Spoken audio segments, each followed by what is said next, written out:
Welcome back, everybody, to the Daily Wrap. Hillary Clinton is in a swing state swoon. That means voters are not swooning for the Democratic frontrunner. Here are some bruising numbers in a new Quinnipiac poll. In Iowa, Marco Rubio and Scott Walker both besting Clinton in head-to-head matchups with an 8-point lead each. Jeb Bush up 6. In Colorado, the union-slaying Wisconsin beating the former New York Senator and Secretary of State by 9 points. Rubio enjoying an 8-point lead and Bush a 5-point advantage.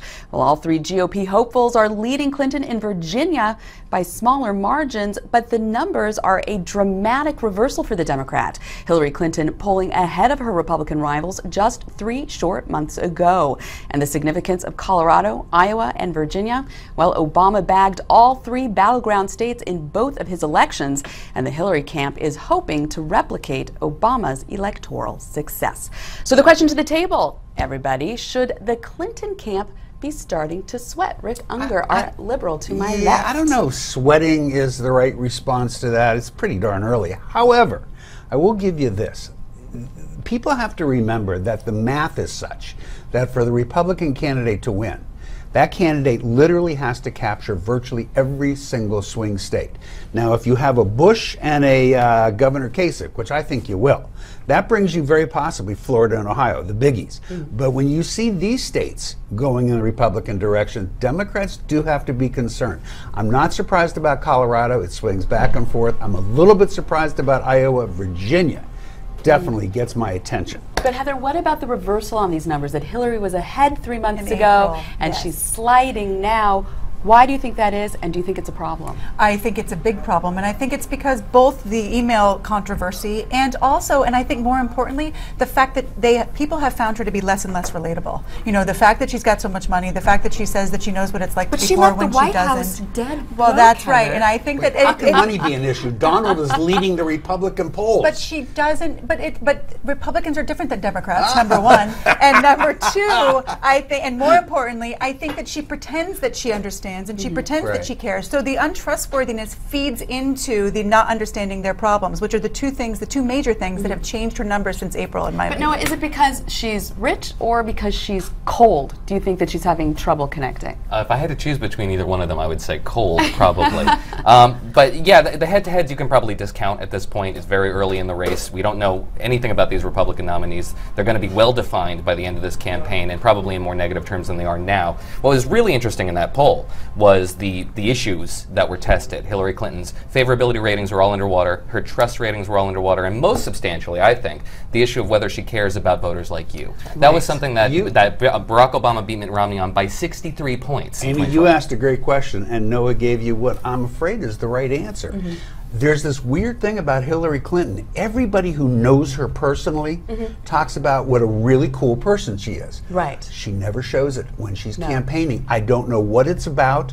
I don't know how she overcomes it, but she has to overcome it or she's got a big problem. Well, you remember in 2008 when she broke down in tears, that helped her, absolutely. She won because of it. But you know, Rick, as a Democrat, should she have a built-in advantage with the empathy question? That she talks about income inequality. She's a female candidate. She talks about being the first potentially the first female president, and yet majorities say that she, at least in these 3 states. Right. Remember where we are, and yes, she does have a built-in advantage on those issues, and B, it's going to be. Well, she should, but it's not showing up as the problem. It's early. Give it time for her to start to move the campaign into that other area. All right. While Clinton is the prime target of Republican hopefuls, she's also getting hit from the left. She was heckled at a recent New Hampshire campaign event for not doing more to tackle climate change. Take a listen. I have just one word for Mr. Trump.